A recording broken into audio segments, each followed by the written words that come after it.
Hi, good morning, everybody. My name is Ho Jung-eun, and I'm actually the MC for the second part of our event. And thank you very much for coming. I'm one of the secretary of special events here at NUAC, and I would like to thank everybody for coming. On behalf of the organization, South Korean Consulate General of Los Angeles and NUAC of LA, we are very excited to have so many leaders and aspiring leaders amongst us. And we are hoping that you'll be able to gain a lot of things that you could take back with you, that you could use to empower our community. Okay, with that said, we actually have a very packed seminar or conference. We have a speaker after speaker after speaker. So it may be a little bit tiresome, but at the same time, it is for a good purpose. We are trying to get you to have the maximum time that you could possibly hear our speakers. They've traveled from far, and I'm sure you're excited to hear them. Before that, I would like to ask our chairman of National Unification Advisory Council, LA, Next Generation Committee Chairperson Jason Nam, to come out and give us a welcoming remark. Hello everyone, thank you for coming today. We appreciate all you guys taking the time to show support for our Korea. And first of all, I would like to introduce myself. My name is Jason Nam. I am the chairman for the Next Generation Subcommittee for the National Unification Advisory Council. This is my first year in this position, but I must say it has made a life-changing impact in my life. I have become more active in the community, and it has shown me a new way to live my life, and I am so happy all of you are able to join us here today. As for today, we have many speakers that came from Virginia, San Bernardino County, Orange County, from all over Southern California and Northern California. But we really appreciate them coming here for us today because these are busy people and they are top-notch speakers in America and Korea, but they have given us their time to share the information with all of you today. I hope all of you guys learned something today and you can pass that along to your family and friends, and we can all work together in the future as one in the NUAC Next Generation Committee. Thank you so much. All right, time for our keynote speakers. Okay. Before that, I want to adjust this really quick. Okay, our first keynote speaker is Dr. Edward Tae-han Chung. And we actually have his bio on our brochure. So I won't bore you with repeating what we have on there. So without any further ado, let's welcome our Dr. Edward Tae-han Chung for his speaking engagement.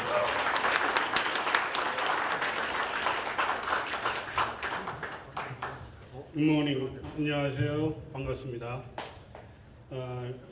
More than ever, the role of Korean American is becoming very important for the unification of Korea and empowerment of the Korean American community. We couldn't have imagined several months ago we were talking about war between United States and South Korea. And now we have an opportunity to unify and peaceful resolution of the Korean Peninsula. And your role will become critical formulating U.S. policy on South Korea as well as North Korea. So the topic that I would like to discuss today is what does it mean to be Korean American? How many of you had the opportunity to learn about Korean American history? Could you raise your hand? Very few. So what does it mean when you don't know your own history?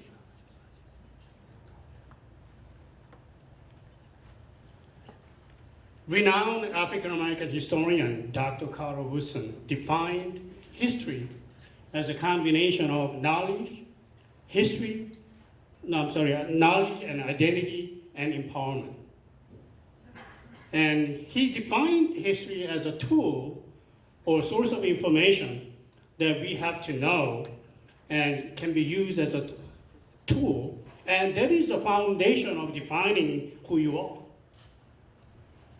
So when you talk about knowing your roots, Korean American, it's imperative that you have to know your own history. And yet, we don't know much about it. And that is a real issue for our community. And if you know who you are as a Korean American, then, like the previous speaker says, you become more active. You develop community consciousness. Individually, all of you become very successful in your field, whether it's a doctor, accountant, engineer, whatever. Together, we can do a lot more. Together, we have a synergy for greater good of Korean American community. So, I only have 40 minutes left. So let me just give you very brief history of Korean American community. In America, it's becoming much more real that Asian Americans and Korean Americans are portrayed by the mainstream media, by mainstream society as foreigners, immigrants, and we all look alike, and we are model minority. We are very successful. This has been the perception, consistent perception over the last 50 years. And we are defined as a foreigner. We are defined as an immigrant. So it's time for us to claim our American identity as a Korean American, American of Korean descent. We are not hyphenated Korean American. Do not use hyphen when you say Korean American. Have you ever seen when you say white dash American, hyphen American? Do you see German American between hyphen? You don't. And we have to claim an American identity. That's what we need to do, all right? And the first step begins with knowing your history. And I'm going to skip this. It's going to take a long time. So let me just give you Korean American History 101, all right? The official Korean immigration began 1903, January 13, with arrival of 121 Korean immigrants landing in Honolulu as a sugar plantation laborers. That is the beginning. And between 1903 and 1905, 7,226 Korean laborers landed in Hawaii. And that's the reason why we celebrate Korean American Day every January 13th, right? So remember that. January 13th, Korean American Day. We have to claim it, we have to commemorate it, we have to celebrate, right? And between 1910 and 1924, another 1,000 or so picture brides. Those Korean women, brave women who married their man without even ever getting to know them. They only had a photograph of their husband. And students and diplomats arrived in the United States. So by 1924, immigration law, US immigration law, prohibited all entire immigration of Asians from Asia, except Filipinos. Why? Philippines was American colony, therefore they were not they were not immigrants. They were not affected by the immigration law, right? But soon, 1934, they were barred as well. So that is the reason why number of Asians in this country have been very small, because of racist immigration law that prohibited immigration of entire Asians from Asia in 1924, right? In the case of Korean immigration, it resumes with Korean War. Korean War is a tragedy, and yet it's a blessing for Korean American perspective when orphans, adoptees, war brides, students, and diplomats between 1950 and 1964, around 20,000 of them arrived in the United States. So we have more than 100,000 war brides, as well as more than 100,000 Korean adoptees living in the United States today. So they are a very important part of our community. In fact, in 1965 immigration law, which was mostly family-based immigration law. Do you know who started the chain migration of Korean immigrants? It's a world rise. Those Korean women married American GIs. They are the one who started the whole chain migration, because without invitation of someone who are already living in the United States, you couldn't have come. So you have to thank them for starting Korean chain migration after 1965. So 1965 immigration law, the Korean population have, by then, 1970, there were only 70,000 Korean Americans living in the United States.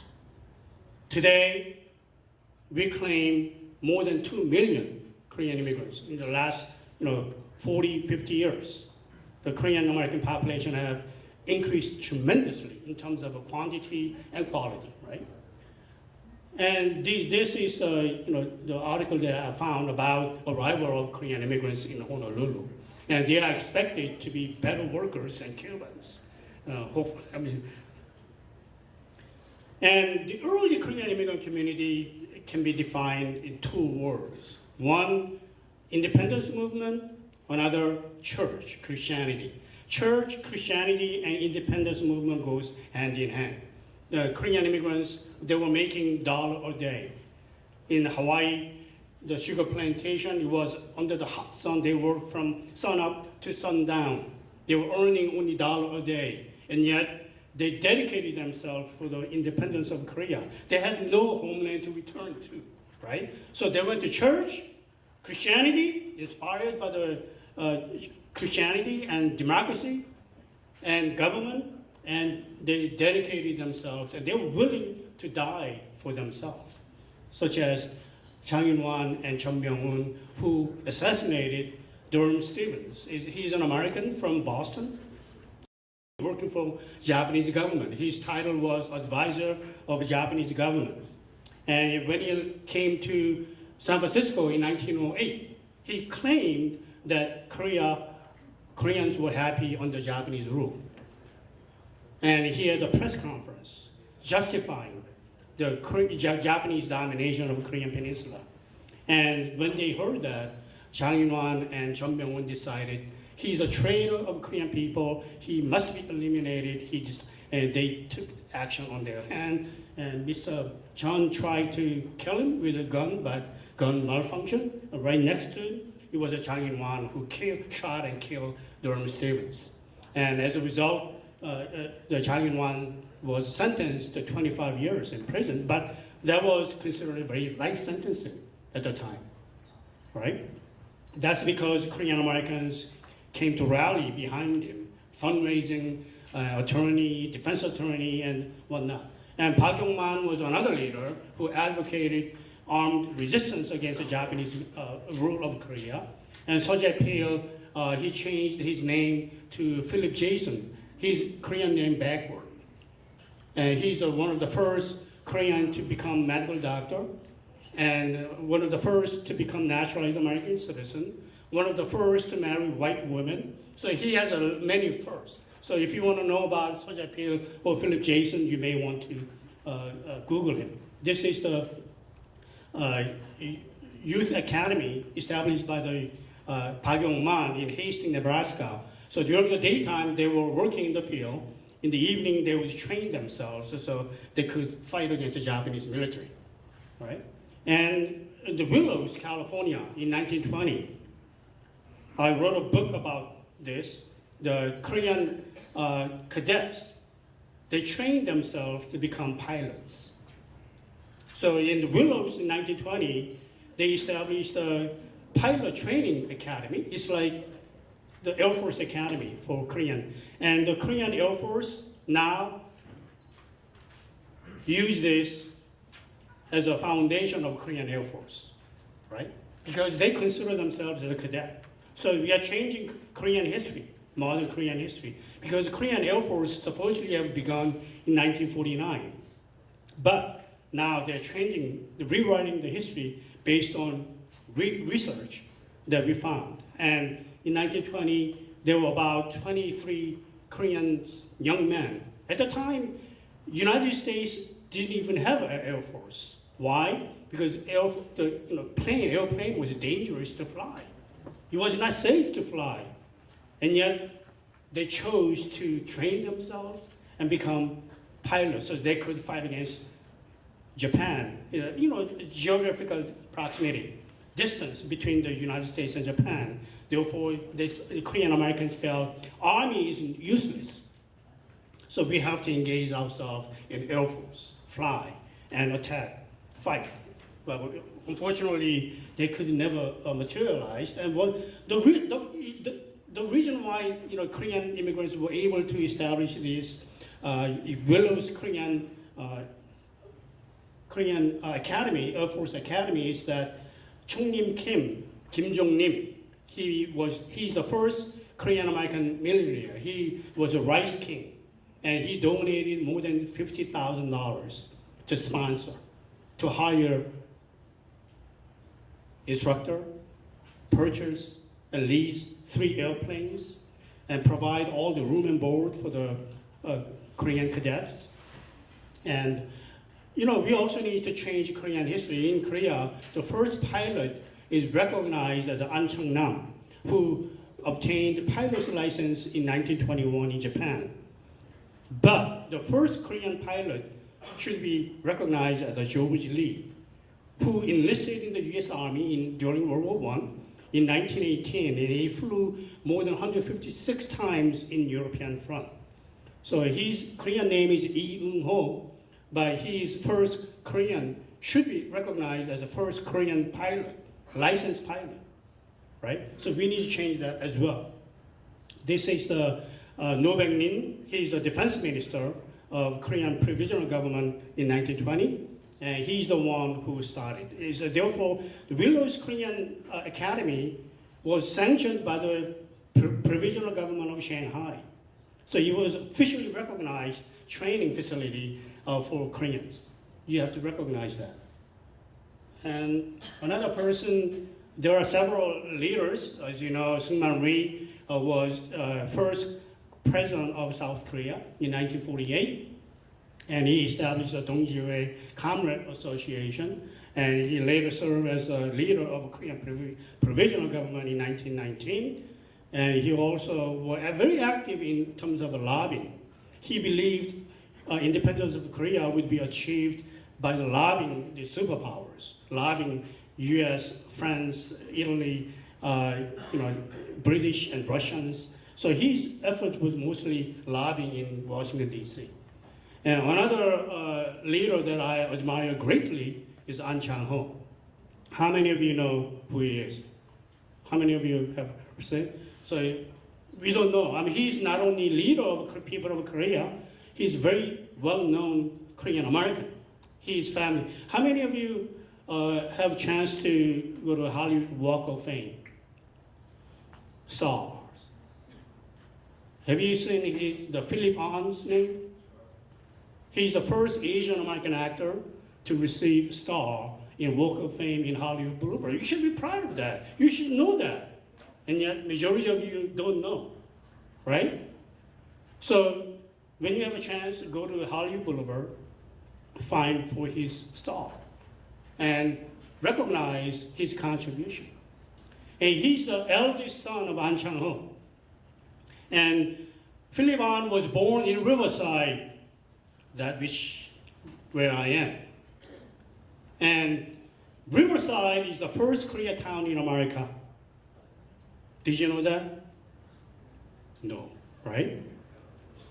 And most people don't know that because it's based on my new research. It hasn't been published yet.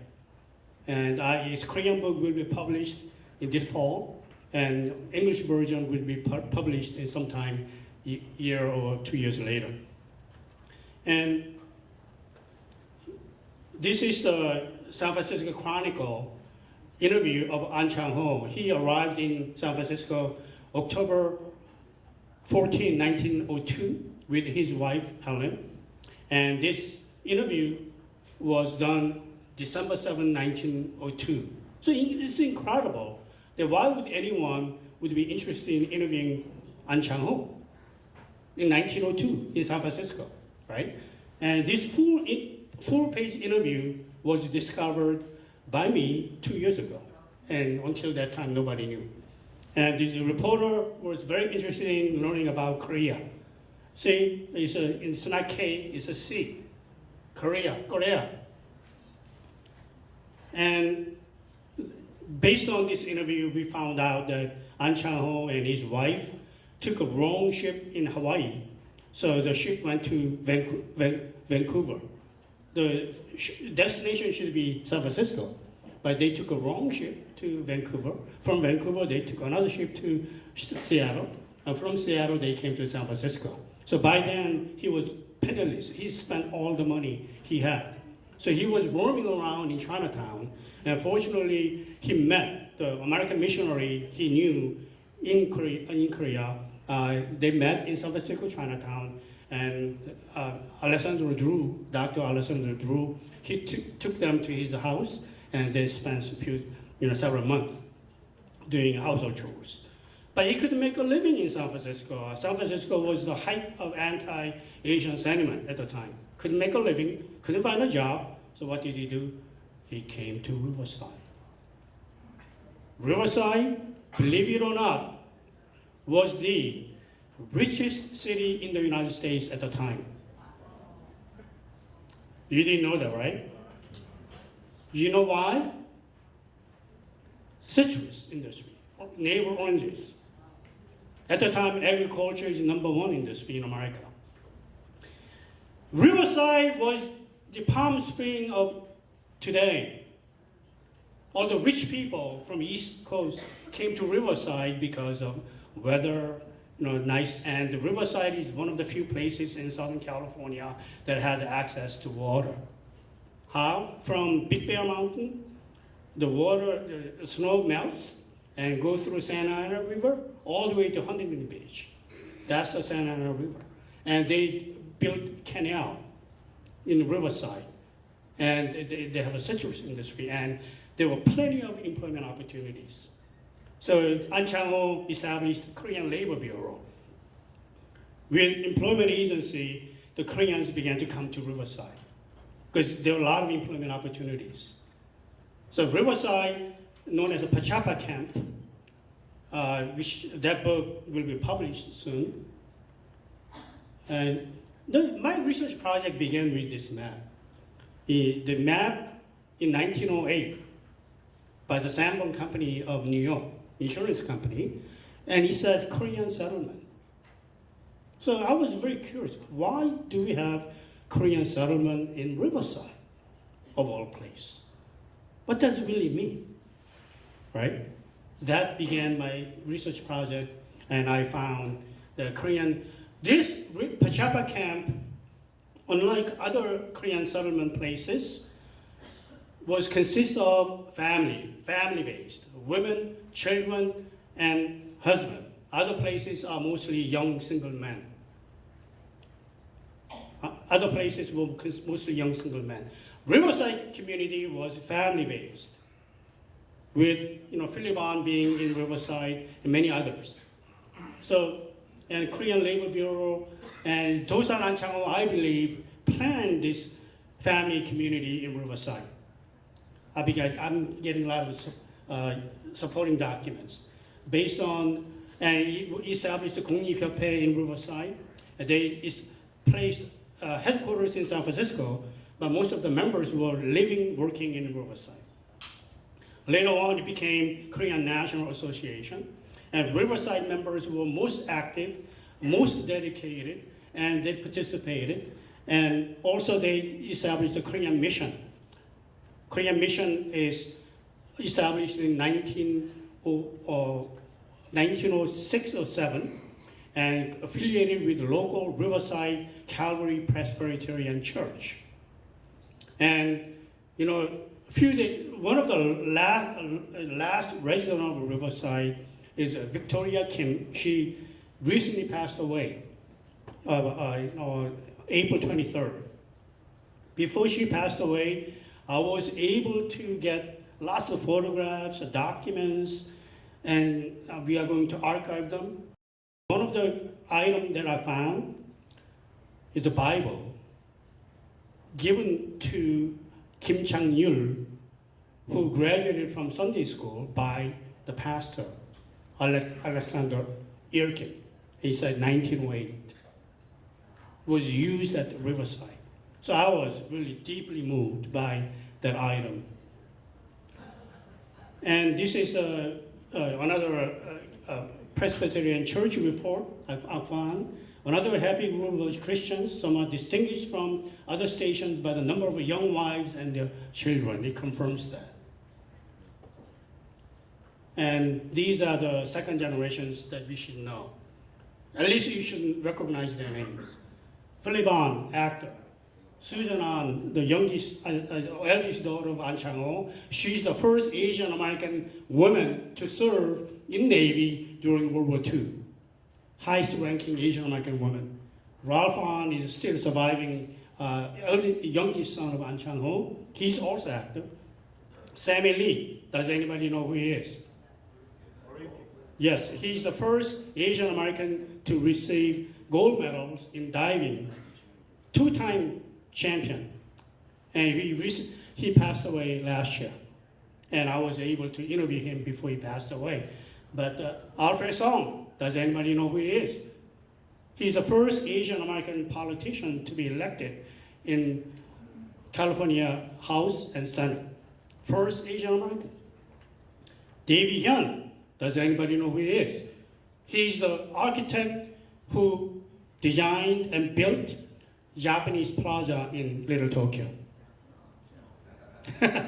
So Little Tokyo is a product of Korean American. It's ironical.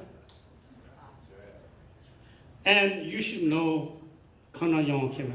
How many of you know who he is? Again, this is a shame. This is a real shame. I'm going to say, if you don't get anything today, this is the book, Unsung Hero, I translated from Korean to English. You must read this book. You must. And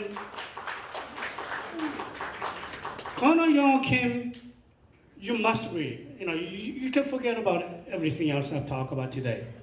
But you must read this. It'll be inspirational. So let me just quickly, how much time do I have? 12 minutes? Okay.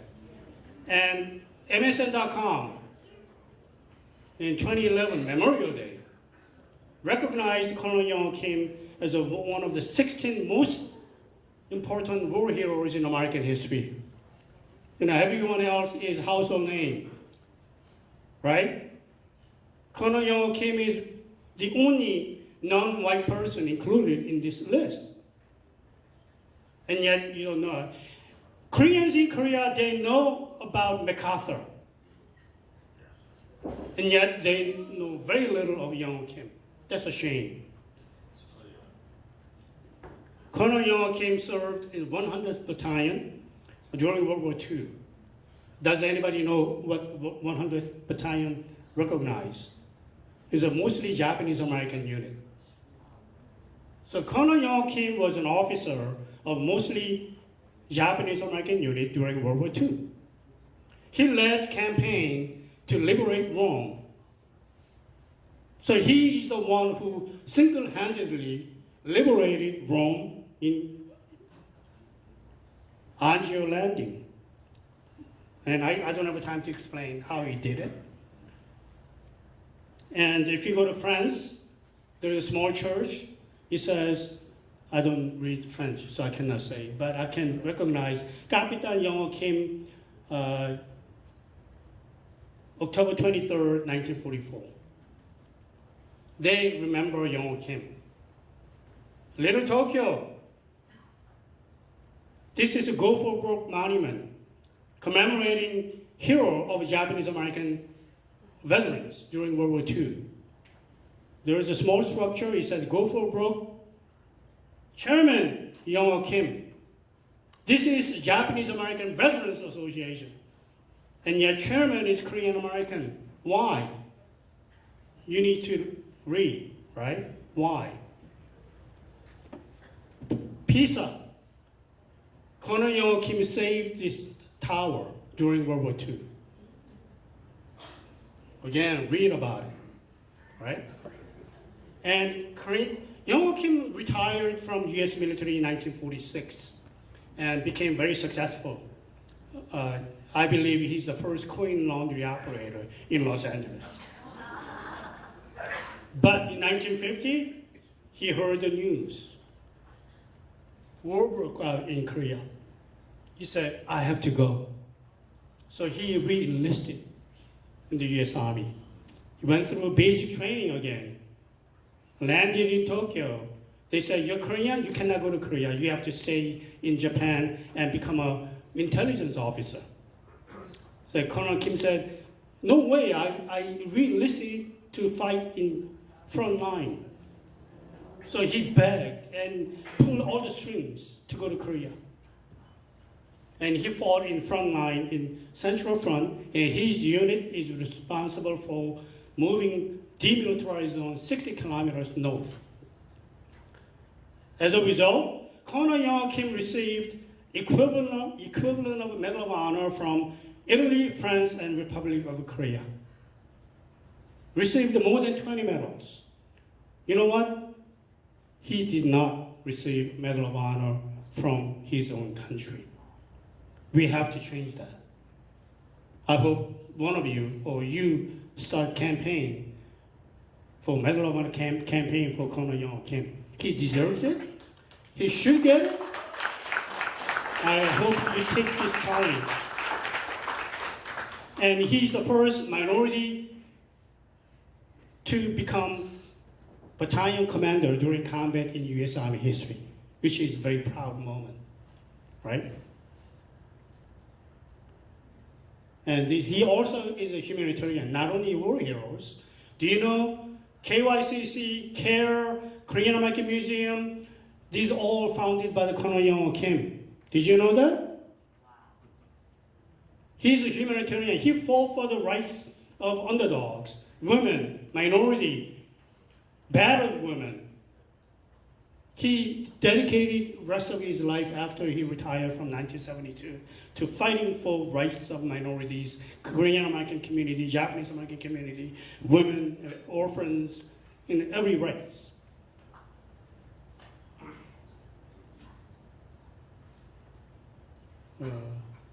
Of course, LA riots, is a wake-up call for us, turning point, and we need to use LA riots as a turning point to empower our community. I usually give this lecture on LA riots for hour and a half, so I don't have time. But we learned many valuable lessons from Korean LA riots. One of them is political empowerment. We have a Mark Kim here, and also how to coexist with other groups without fighting, right?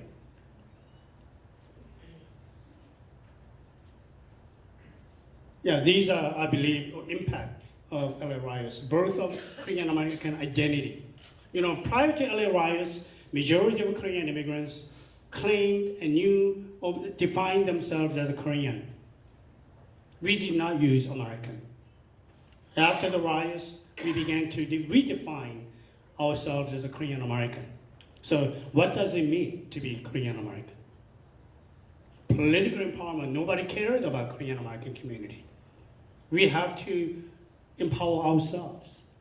And what is the role of Korean American church, Korean immigrant church? We are a church-based community.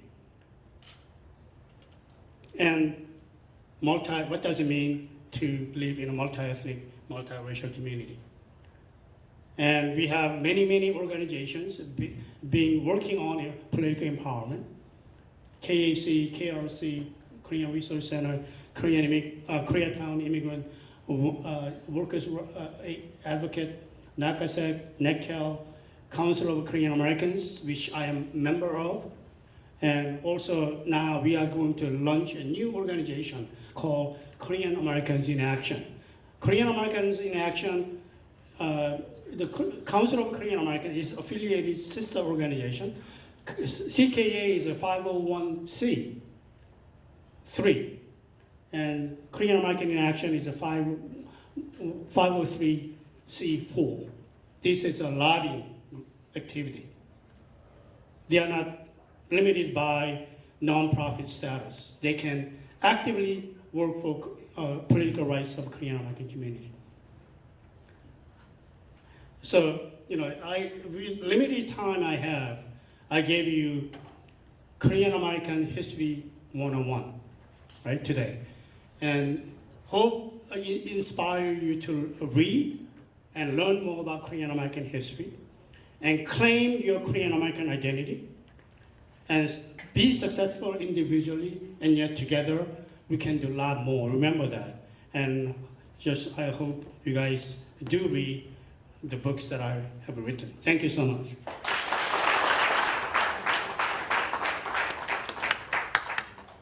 Thank you very much, Dr. John.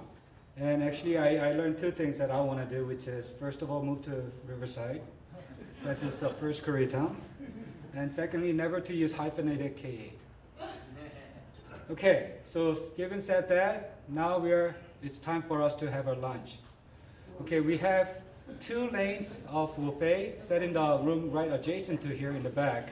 So there are 2 lanes, and let's try to use both of them because we only have half an hour for lunch. In the half an hour, we are actually going to run a video, and the video is titled, and it was actually scheduled for the part 3. It's called Korea, Where Dreams Are Realized Every Day. We'll run the video, and after that, we'll have a musical performance by Padang Leo Club, and they'll be doing a rendition edition of Nanta. People that are not familiar with Nanta, it's a very popular percussion musical that's in Myeongdong, Korea. And also during lunchtime, we'll raffle out some gifts that the organizers have gotten for the participants. So starting from back, let's move out towards the buffet table and get our lunch. Thank you.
before. By the way, while we're applauding and thanking people, can we thank the hotel staff for helping us prepare, set up, clean up, set the food, all the work that they do every single day. Hotel staff, thank you so much. All of you. 여러분 안녕하세요. 반갑습니다. 저는 마크 김이라고 하고요. 저는 버지니아에 지금 살고 있습니다.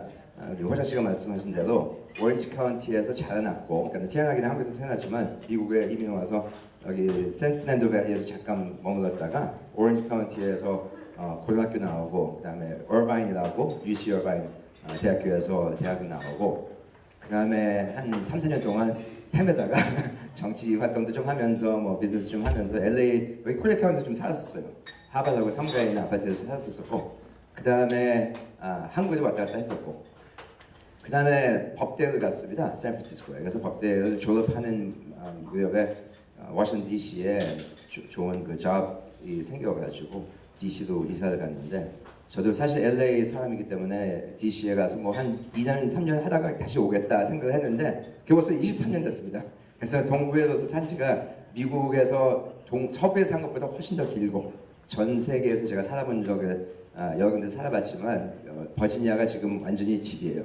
하지만 저희 뭐 아내도 있고 아이들도 있는데, 저는 LA로 오면은 남가주에 오면은 LAX 딱 도착하자마자 공항에서 나오면서 이 palm-tree 딱 보이면은 너무 마음이 흐뭇한 게 고향에 왔구나 하는 느낌이에요. 그래서 LA 올 때마다, 또 특별히 오렌지 카운티 저희 어머님도 다 계시는데 올 때마다 저는 진짜 집에 왔다 하는 마음으로, 또 여러분들도 또 따뜻하게 반가워줘서 저도 환영해 주셔서 저도 감사합니다.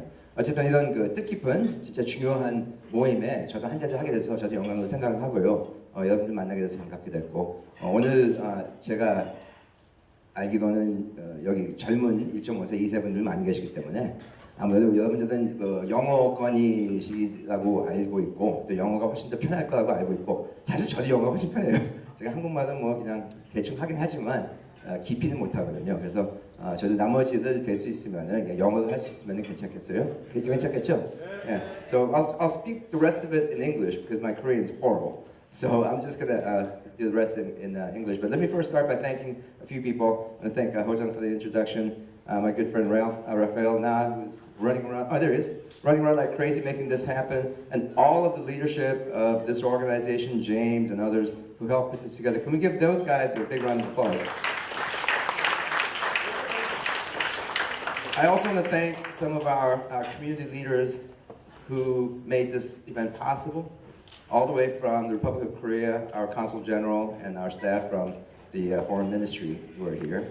Thank you so much, as well as our local Los Angeles-based leadership, 영사님 and 총영사님 and 서회장님 is a good friend of mine. I've known him for many, many years. Thank you so much for all you do for La평통, for all the other organizations, and for being such a great mentor to all of us. Thank you so much for what you're doing. So, and I saw Mr. Koo was here a little while ago. I know you'll see some other leaders of the Korean community coming by. So please let's give them a big round of applause as well. But thank you for coming out and supporting us.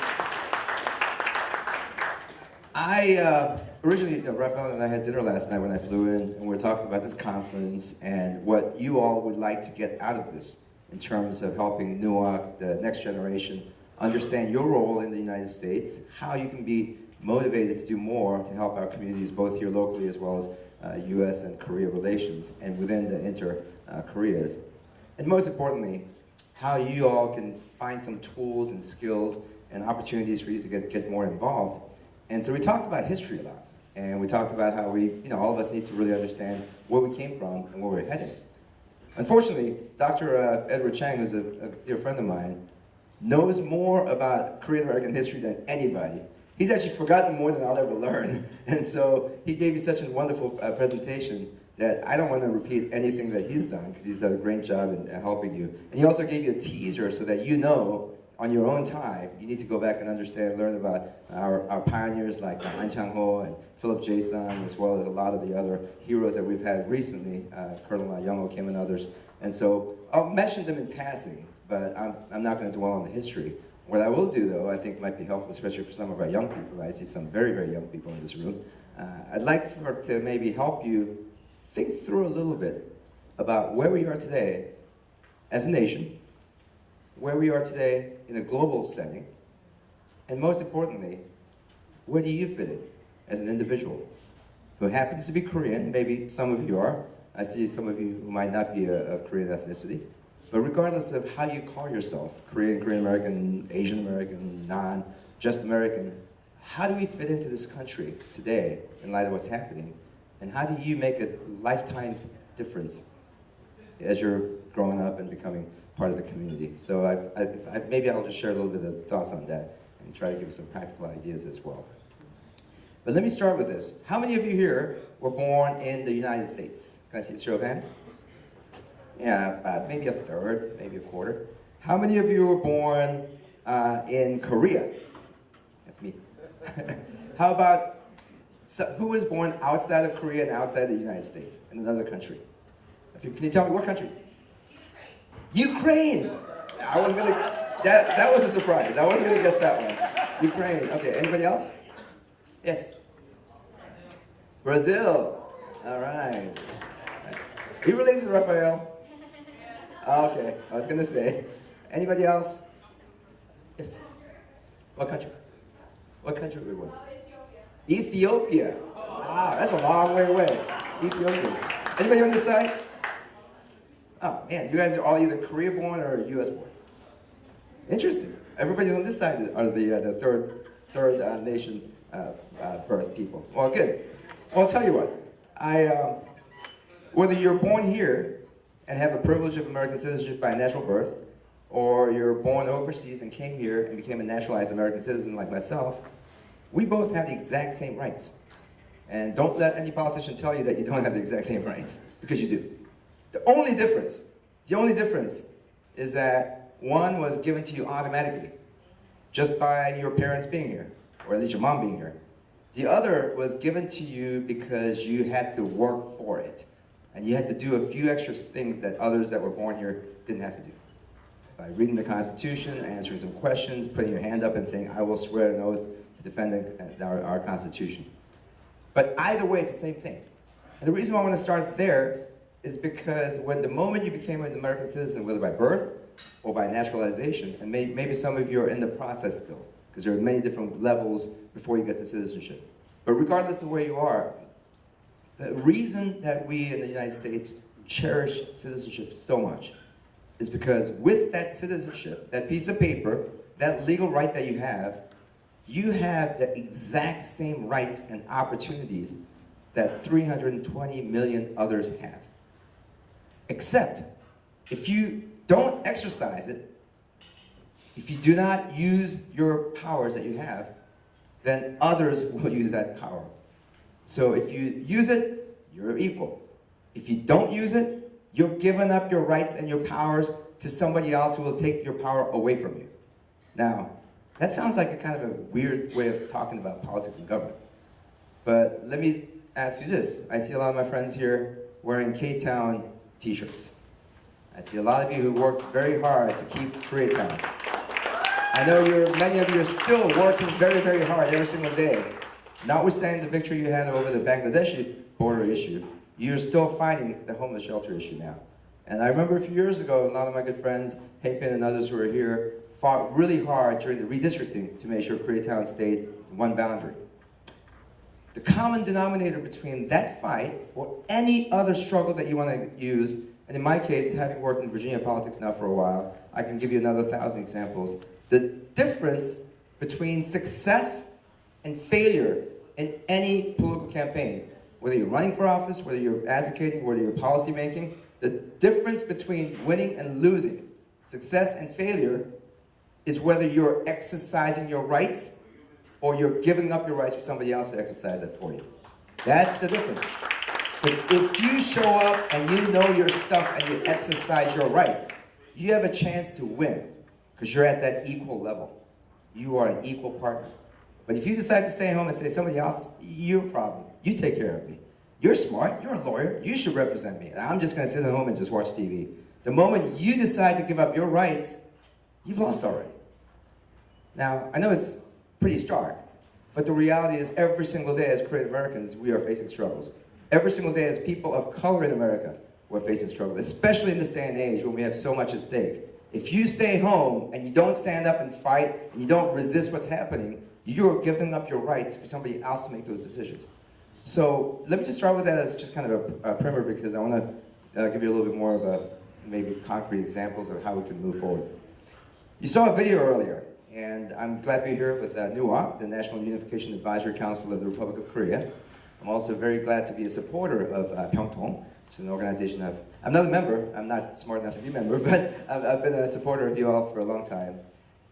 You saw a video earlier of what this organization stands for. In 2 words, in Korean we call it 평화 통일, 평화 통일, 평통. In English that would be peace and reunification. Now, ideally it would be peaceful reunification, but it's actually 2 pieces. There's peace and then there's reunification. Now, at this stage, I'll take either or both. But either way, peace and reunification.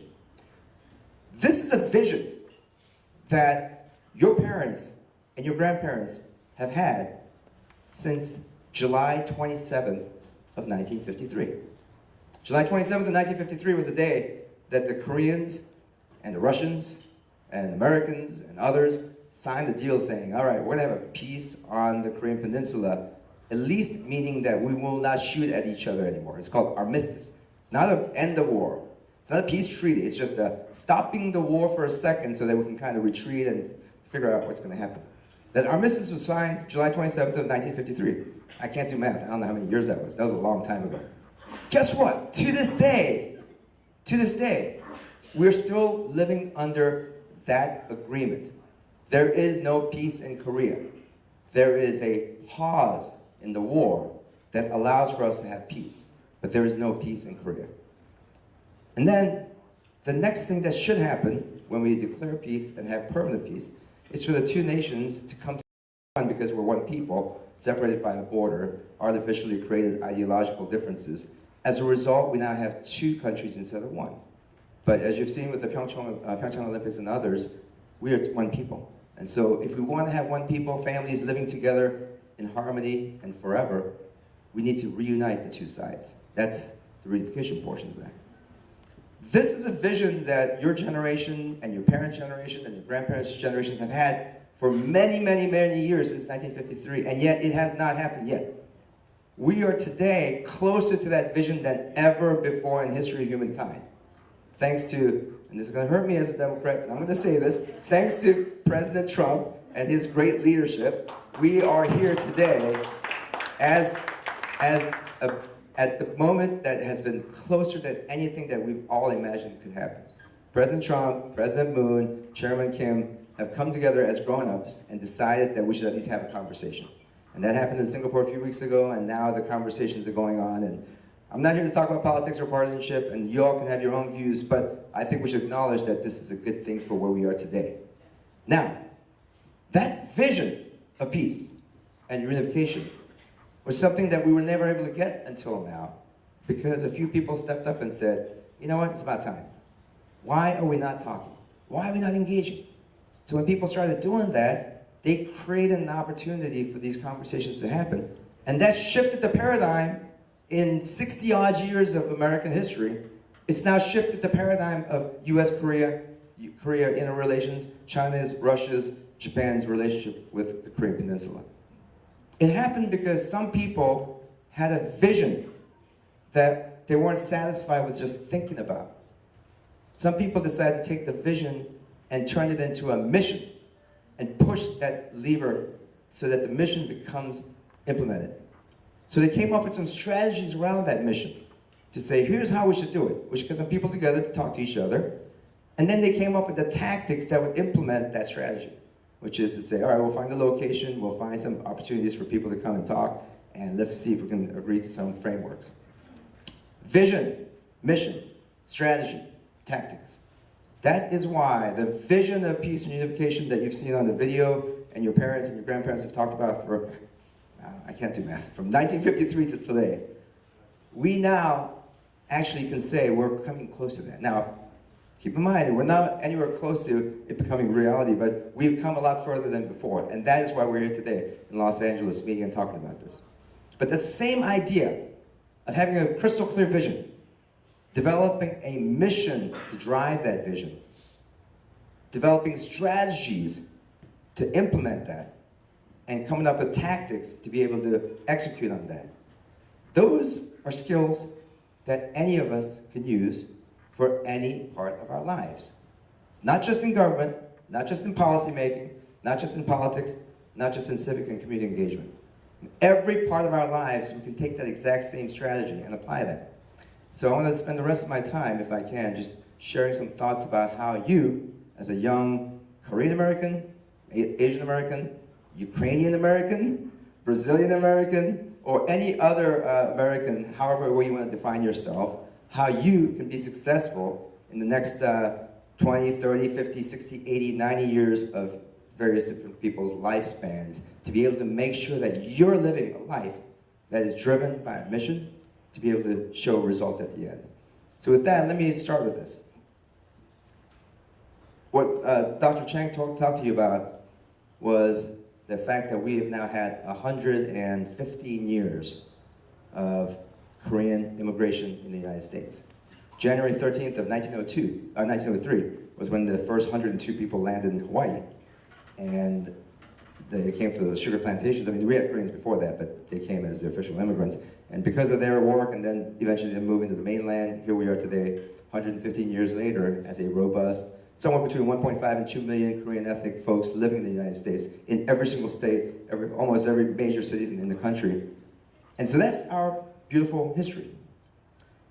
But how many people can actually say that when the 102 people first landed here on January 3rd, they actually had a vision for what America was going to look like?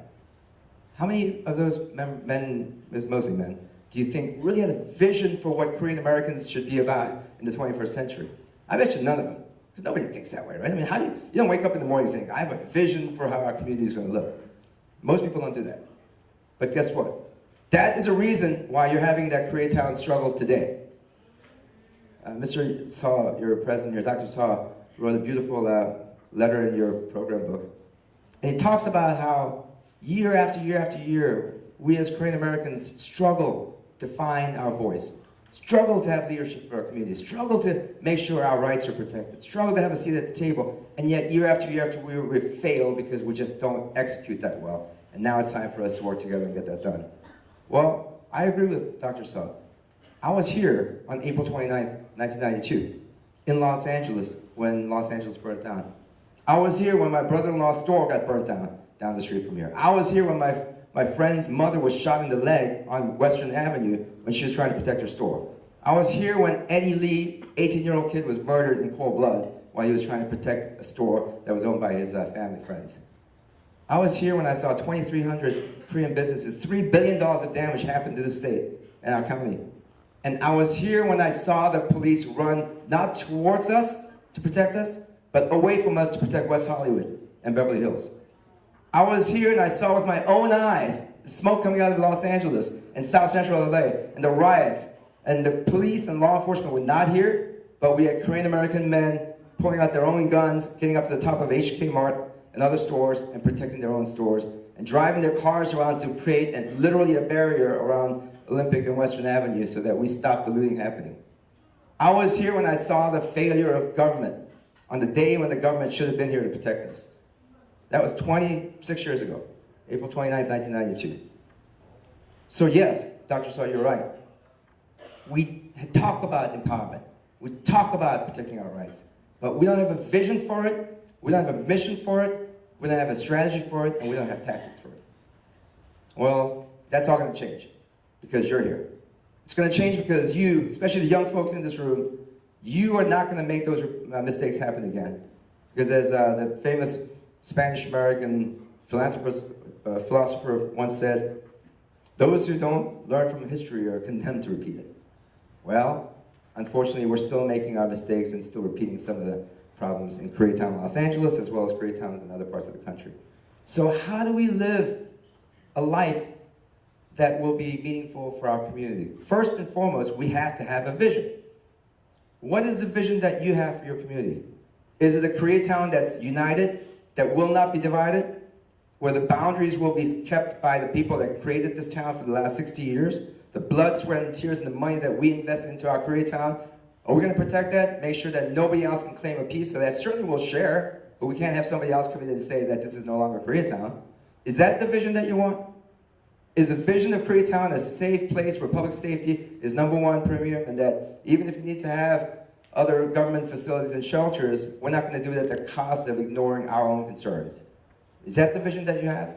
Is the vision of Koreatown one where one Congress member represents all of it, instead of being divided by 2, 3, 4, so that our power at the national level is divided up? If that's the vision that you want, develop it, identify it, write it down, make it concrete, and everybody agree that that's the vision that you want.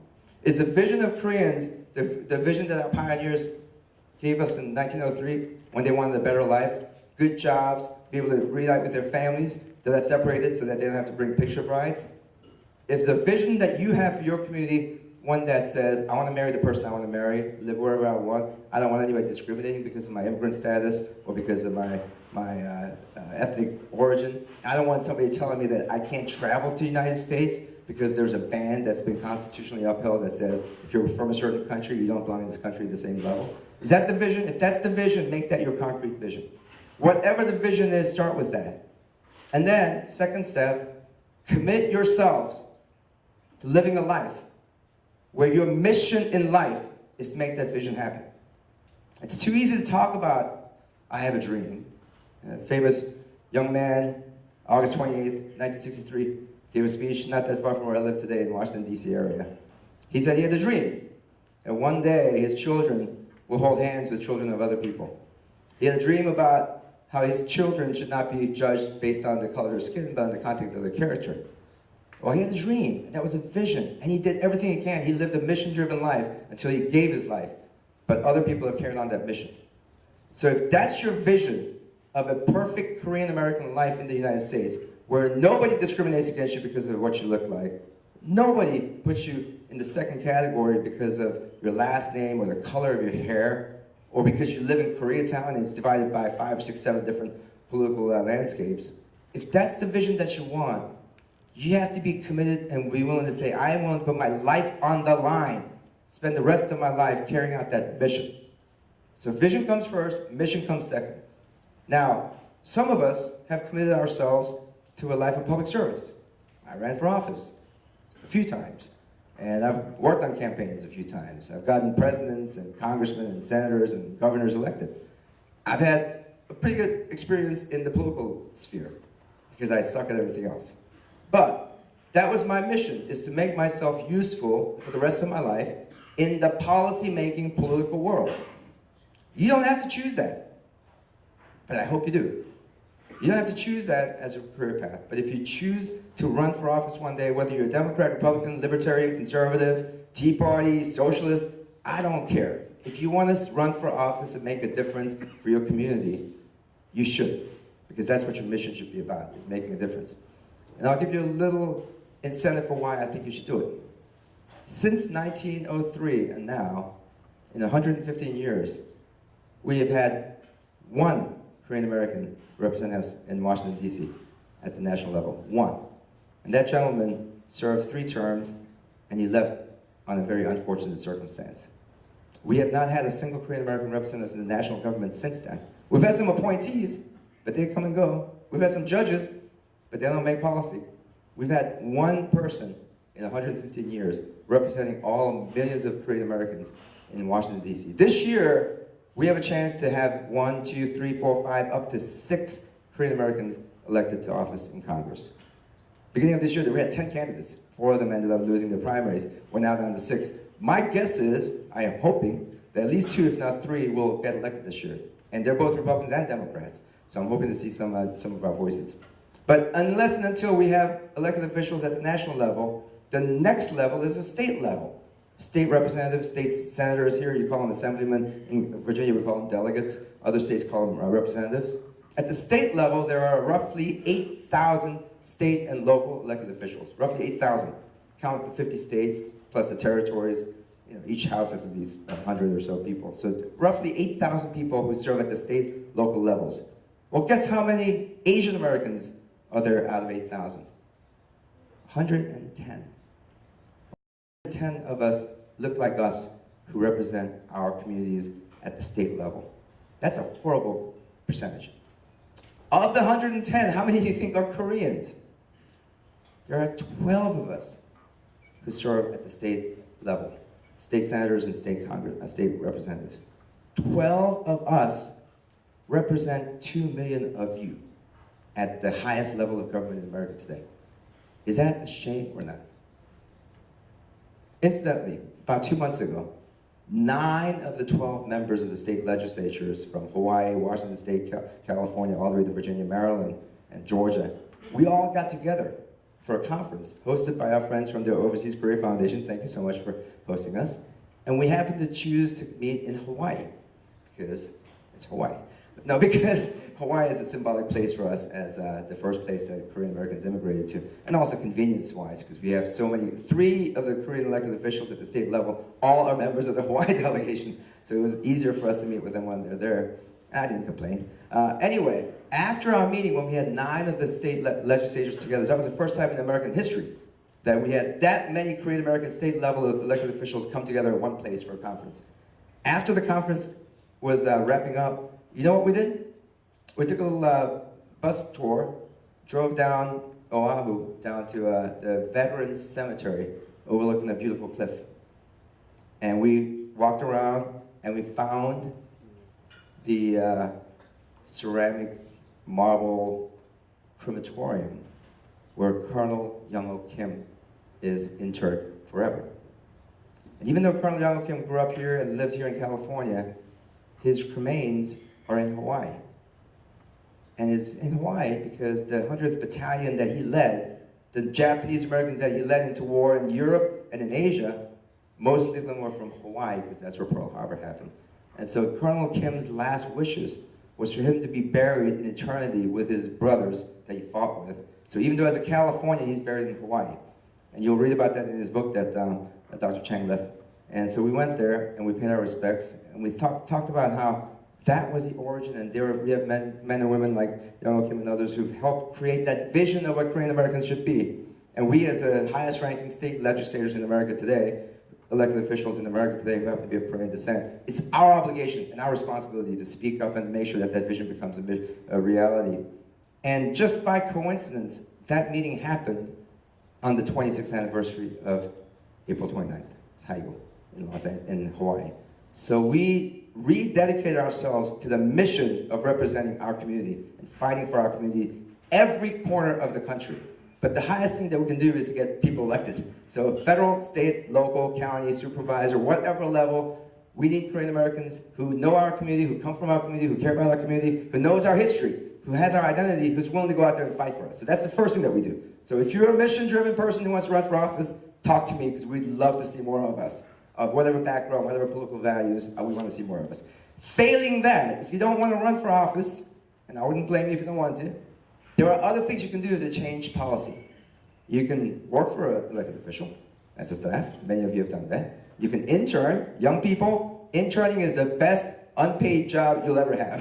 It is the best free experience you'll ever gain. In Korea, there's a saying, your moms and your grandparents will probably tell you this. My mother used to tell me this all the time, and when I was broke and unemployed, I realized what she meant. She said, 고생은 돈 내고 산다, you know? There are things that you do in life where you're willing to pay to get the experience.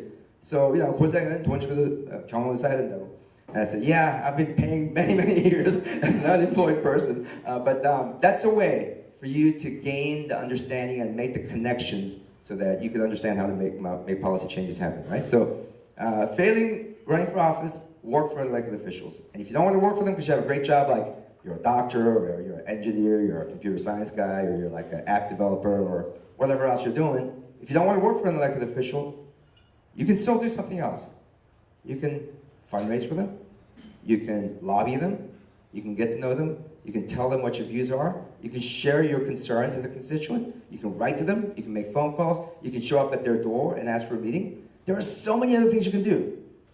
And finally, the most important thing you can do, even if you don't run for office, don't work for somebody, don't want to lobby somebody, don't want to give money to somebody, don't want to have a conversation about policy, you can still vote. Because if you vote as a Korean American and the numbers keep growing, you're not going to see the kind of Koreatown splits that we're seeing. Because if we start exercising the 2 million votes that we have in this country, we will have a much more clout than if all we're doing is giving money and taking photos with politicians. So vote is the thing. So mission-driven life means that you find a vision for what you want for Korean Americans to look like. You commit yourself to do everything within your power for the rest of your life. This isn't something you do once or twice. For the rest of your life, every single day you get up and say, I'm going to do something about this. So let's talk about the other two missing pieces. Strategy. What is a strategy? Let's say we have a vision, and this is the same for career planning, life planning. You have a vision for what you want. You've committed yourself to the mission for accomplishing that. Now you got to find a way to do it. Strategy. There are lots of well-meaning people that don't know what they're doing. And that's too bad, because the more effective you are, the more effective you will create results. So strategy in advocating for your community is, number one, learn the community. Dr. Chang and others will give you all the resources you need to learn about Korean history. Learn the local issues going on. Talk to everybody that's wearing a hashtag Keep Koreatown, and talk to every one of them and ask them how you can learn more about the issues that's happening in your communities. Find out, spend the time, do the research. Strategy number one is knowledge and gain your history. Strategy number two, figure out who the players are. Who's involved? Who do I need to go talk to? Who are the people that are making differences? Policymakers, staff, their lobbyists. Talk to them, get to know them. Strategy number three, advocate for that, whatever you believe in. All right, so engaging in that process. Studying, understanding it, getting to know the players, and then actually stepping up and getting engaged. And part of that strategy, of course, is identifying which organizations share what you're doing as well. Because there are plenty of organizations in America that have issue-based specific policy agendas. There are probably several million organizations in America. Some of them are well-known, some of them are not. But there are groups that are dying to have volunteers join you. Right here locally, you saw that list that Dr. Chang gave you. Every organization that starts with the letter K, chances are it has something to do with the Korean community, right? So there's going to be at least a few dozen Korean organizations and others that you can join, or Asian Americans, anything that has an A or APA or API or whatever initials that you want to have, chances are they're doing something that's going to be in your wheelhouse. So if you're interested in working with them, join those organizations, show up, serve on their boards, become a staff person if you can, sign up to be the host of some meet and greet. And final way of creating a vision, committing yourself to a mission, developing some strategies for how you execute that mission. Final thing, tactics. What does that mean? Tactics is the most basic skills that you can have in life. I happen to have raised two teenagers. I have a 16-year-old boy and a 14-year-old girl. It is a very difficult thing to try to wake up a 16-year-old boy in the morning to have him do anything. It is very, very hard. You don't know how many times I have to bribe him with Chipotle for breakfast, which is like a 3 p.m. for him. Tactics is about figuring out how to motivate people to get up and do something. Strategy is a vision for how you get that done, right? There's a nonprofit organization, NUWAC is great, the young generation networking things going on, that's all great. But who's gonna make this event happen? This is a wonderful event. We have a couple hundred people, maybe more, showing up from all walks of life to talk to each other, get to know each other. Somebody had to do this. Raphael and Hojang and Jason, and I'm sure I'm forgetting a bunch of people here, Janet and others, who were involved with this organization, they got up every day, and unlike my son, didn't need a Chipotle for incentive. They got up, they spent their own time and effort, and they put in the hours to put the nuts and bolts together to make this conference happen today. I'm forgetting Helen, my friend from Virginia. She did a lot of work here as well. And so all of you who decide to make something happen, you gotta do the blocking and tackling. That's the everyday tactics. And part of the tactics is having a checklist of things that you gotta get done. But it also means team building, because nobody in this world works alone. Nobody. Everybody has to work with other people. Sometimes you might not like other people, but you still have to work with them. That's part of life. But you know what's amazing? If you have the same vision, if you're same mission oriented, and you agree on the strategy, even if you don't like somebody, you're gonna agree to do the tactics together. Because what brings you together is a much greater cause than your personality. So, to conclude, here's where we are. We are a 115-year-old community. We are a growing community. We are the fastest growing ethnic bloc in America. From the year 2000 to 2010, Asian Americans grew by 46% nationally. Latinos grew by 43% nationally. So we are the largest, fastest growing ethnic community.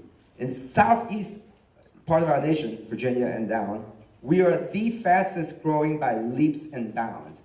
In Virginia alone, for example, where I live and work, in the Commonwealth of Virginia, Asian Americans grew by 12% faster than Latinos, which is shocking in Virginia. In the county I live in now, when I moved there 23 years ago, we were about 3%. Today we're 18%, Fairfax County, Virginia. Every place you go, we, Asian Americans, Korean Americans, and others that relate and work with us, we are a growing number. But that number doesn't mean squat if we don't have a plan to advocate for that number. So to have a vision for what kind of a world we want to live in, how do we influence policymakers so that the laws are actually good for us and not negative to us, developing a mission that says we're going to change our laws in our country by making sure that the vision of a good, peaceful life that we want is implemented, developing strategies for how you work with each other, and plans, and then final tactics is on a daily basis you get involved. That's how I think we can make this happen. So as I conclude with just a couple more thoughts, here's what I want to say. We are here at a pivotal moment in American history. Pivotal moment. Your grandparents and my parents who survived the Korean War never thought we'd come to a day when we would have 12, 14, 18-year-old young men and women of our descendants in a room in Los Angeles talking about peace and unification in Korea. They would have thought that was impossible. Because I know, when we talked about this when I was 13, 14, they said, "Are you kidding me? That's never going to happen." Well, guess what? It can happen. But it's not just peace and reunification in Korea that's important. It is important. But it's making sure our policymakers, our members of Congress, our president, vice president, everybody knows that this is important to us. So if your vision includes peace and unification in Korea, make sure that that vision is shared with the other policymakers that you work with as part of your mission. And here's the way I think we're going to wrap all this up. We have a chance, a rare, rare chance, to actually make history. We can influence history in ways that's not just symbolic. In 2005, I had been involved in the Korean community for a long time, and I happened to be working in Congress at the time for a senator who was pretty senior. 2005, I was talking to some friends and I said, you know, we just celebrated our 100th anniversary of Korean immigration. And 2003, it was a great ceremonial thing in Los Angeles, Hawaii, Virginia. We did these great things. But after that, we have nothing left. We had a bunch of parties, some great photos, but nothing left. So some of us said, you know what? Let's try something that we've never done before. The United States of America, at that time, 230 odd years of history, there was never a declaration from Congress designating an ethnic group for anything. They might maybe commend some organization, they might maybe commend some hero of a war, they might say, oh yeah, General Lafayette was a great Frenchman, but there was never anything in American history that singled out an ethnic group and said, we think they're a wonderful group of people, and we should declare a day for them. So we said, that's kind of a hard thing to do, but let's try it. So I helped draft a resolution in the Senate for my senator, Dick Durbin from Illinois, and a good friend of mine who worked for the Republican senator from Virginia, a guy named Sean Wu. Sean and I sat down as Korean American staffers, and we drafted a resolution, and we pushed it through, and we found some folks in the House, Mike Honda and others, to find the House version.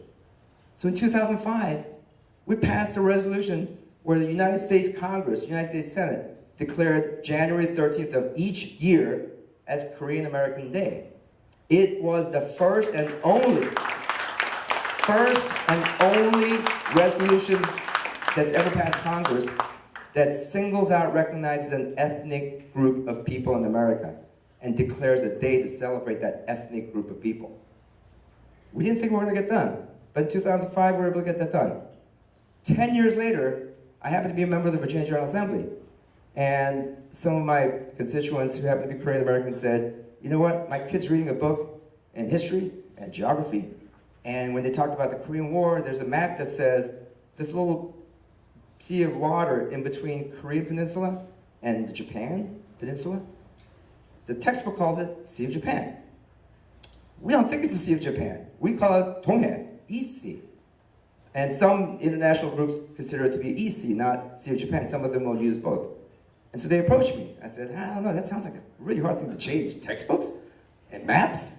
But we talked to other people. We found other allies. We found Republicans and Democrats, senators and House members, and we started a grassroots movement. And in 2014, in Virginia, I helped draft and pass a bill that requires textbooks in Virginia to be designated both East Sea and Sea of Japan whenever the reference of that peninsula is shown. Now, I'm not telling you this because I'm trying to brag. I'm not, believe me. I don't have a lot to brag about. If you've seen my GPA, my SAT scores, you will know I have nothing to brag about in this life.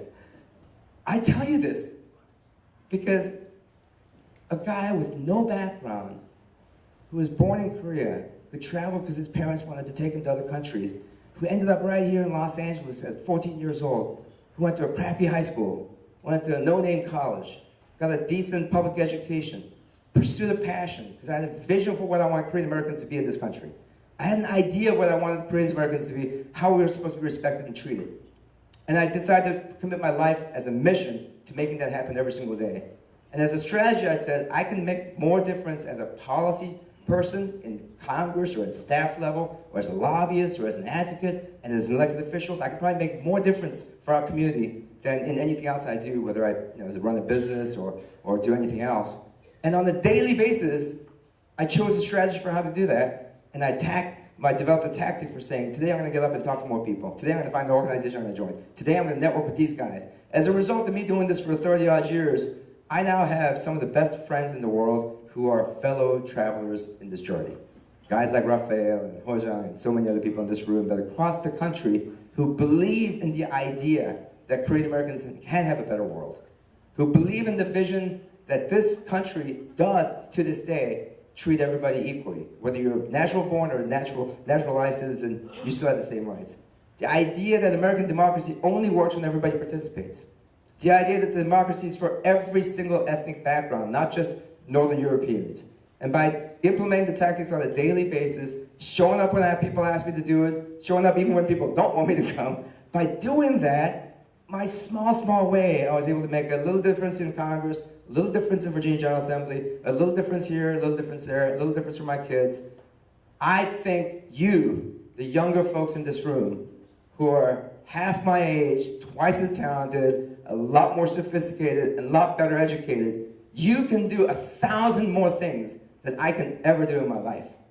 And so if you leave here today, developing a vision, committing yourself to a mission, a lifelong change mission, come up with some strategies and talk to some older folks here, and develop the work ethic that will give you the tactics to do implementation of your life every day, you will be successful, and by God, we will have a peaceful and united Korea.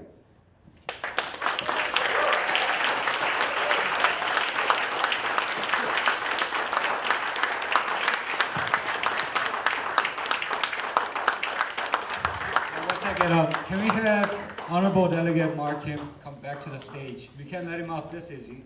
Right? Actually, we're going to take a couple minutes to ask any questions that you may have as a follow-up, and to encourage you to come up and speak.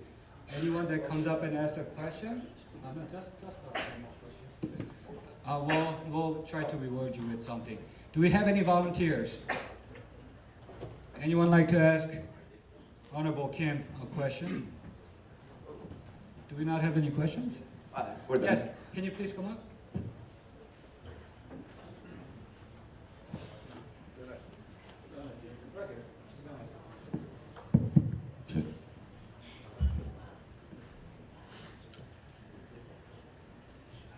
Hi. Hello.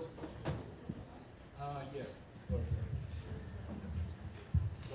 Hi, my name is Heidi, and I'm a student at UCLA. I'm wondering how, as a Democrat, what your experience has been like trying to push for 평화통일 among your Democrat peers, because looking at corporate media of how this issue has been split in the partisan camps, and because it's been campaigned by Trump to have reunification of Korea and end the Korean War, there has been a lot of pushback by the Democrats in saying that no, we have to keep our troops in Korea and we need we can't have peace, we can't negotiate with Kim Jong-un. And I just want to know what your experience has been. Sure, Heidi, that was a really good question. In the gist, is there a partisan difference between Democrats and Republicans, especially in Congress, but across the board, as we think about issues in the Korean Peninsula? And it's a very good question that comes up a lot because of the fact that sometimes, whether you like it or not, in American politics, sometimes party politics kind of dwarfs the fine nuances of an issue. So if Trump's for it, Democrats have to be against it. Or if Obama is for it, Republicans are against it, just automatically. It's a knee-jerk reaction. And unfortunately, that has come into play a little bit here. And that's why I kind of half-jokingly said, as a Democrat, I'm very pleased that President Trump is taking the leadership on this, because it is true. Now, there are different levels of this. The big picture is, yes, engagement, talks, conversations, no question about that. So we want to, whether it's at the national level or the local levels, we want to have people on both sides engaging and saying, and I think most Democrats will agree with you that engagement is fine. What you put on the table, what you negotiate, is where the rubber meets the road.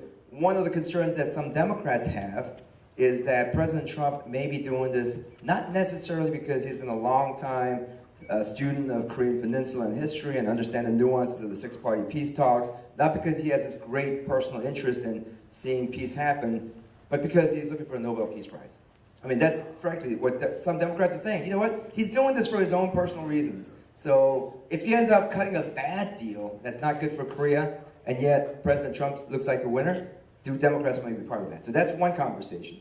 The other side of the conversation is, well, President Trump can actually negotiate a withdrawal of military, and for some liberals in Korea, they might want that, because there's some anti-American sentiment. So some liberals might say, yeah, get these American soldiers out of here, we don't want them.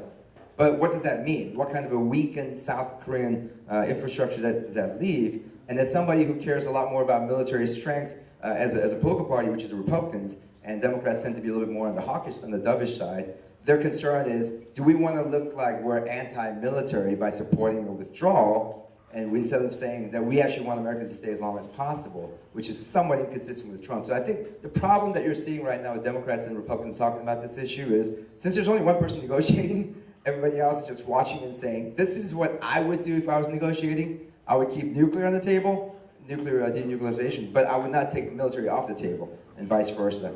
And an interesting point on this is about 4 or 5 months ago, when you might remember President Trump famously or infamously said, if North Korea doesn't stop their missile tests, that there'll be fire and fury. The president said that, and he talked about how our nation, the world will see fire and fury like we've never seen before. He escalated the rhetoric to a point where it was very, very scary. We're talking about nuclear war in Korea, which of course, nobody wants that.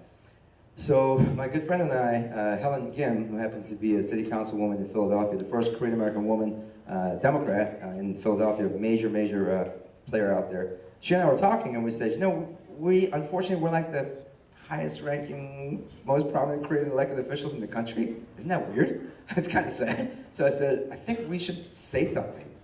So Helen and I started a letter, and we circulated to 45 colleagues of ours. By the way, there are only 45 of us in the entire country who are Korean Americans elected office at every level, state down to local levels.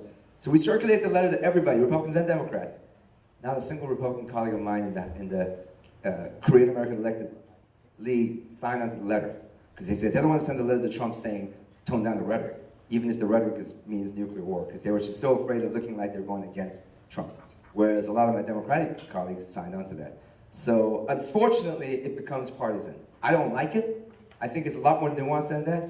So the best thing that you and I can do, Heidi, is for us to talk about the substance and not who gets the credit or which political party is behind it. Let's come up with a set of principles, what we want as a vision for peaceful unification, and we push that, promote that vision for what we want Korea. Peace, unification, but gradually so that we're not pulling all the nukes out one day and then leaving the American soldiers off the battlefield. I mean, that wouldn't be helpful for any of us. And also, we've got to talk about human rights and labor issues as well. So to the extent that you all can develop some policy positions, you got to be careful with NUAC because it's a government agency, but to the extent that you can come up with some policy principles that you can rally behind, let's focus on the principles, not on which political party or which agency is going to support it. Thank you. So Ron Kim, I'm so pleased and honored to see you back in our community. I have the privilege to be able to vouch for Mark, knowing he's done such great work for the Korean American community locally here in Los Angeles, as well as throughout the nation for a long, long, long time. He really is a dedicated, selfless, very conscientious servant of the interests of the Korean American community and as a professional politician too. So I really respect Mark Kim with a great deal of respect and think that he is one of the treasures of our community. So I feel so privileged. I have not paid him for this, okay? Just for the record, there was no transaction between us, none. But it is my sincere, deepest, heartfelt respect. But Mark, let me now put you a little bit on the, call on your expertise, actually, may I say. So my name is Ron Kim, I'm an attorney in this community. Mark, as you know, as you've been informed, our community has been embroiled in two major issues, which in my honest, sincere opinion are attacks. I don't think there's any other fair way to characterize it as attacks on our community in the last 6-7 weeks. They were the simultaneous announcement, or almost a concurrent announcement by Mayor Garcetti and Councilman Herb Wesson. Wesson representing a significant part of the Korean community in terms of neighborhood council districts. One was, of course, his unilateral decision to propose a homeless shelter at 682 South Vermont, right in the heart of Koreatown, over a dozen K-12 schools within a half-mile radius, which would have very severe adverse impacts on our community. Second was the Bangladesh community's attempt to, in effect, hijack a significant portion, about 60–70% of what is now officially recognized by the city of Los Angeles as part of the territory of Koreatown. Okay? Both of these attacks were ones which, on the negative side, many of the people who we ordinarily thought of as quote-unquote leaders of our community and wealthy individuals with the clout to be able to make an influence, they did not advocate for our community. And so the positive side, though, is in the absence of that elite level leadership, the grassroots mobilized. We had people volunteering from all over parts of our community and people working selflessly, tirelessly, 14, 16 hours a day on these issues, 7 days a week. We were successful in protecting our territory from Little Bangladesh by an overwhelming 98% of the vote cast. But we still have an issue there of two things. Number one, there's nothing to prohibit Little Bangladesh from trying this again every year. Number two, one of the councilmen who represents one portion of Koreatown, who is the only Korean American, David Ryu, has, instead of proposing something to make it more difficult for Little Bangladesh to come at us again every year, has instead made a proposal to change the Los Angeles Administrative Code, the law, so that had that change that he's proposing been in effect on June 19, it would have invalidated 60–70% of the votes cast by Korean Americans. It would effectively disenfranchise or take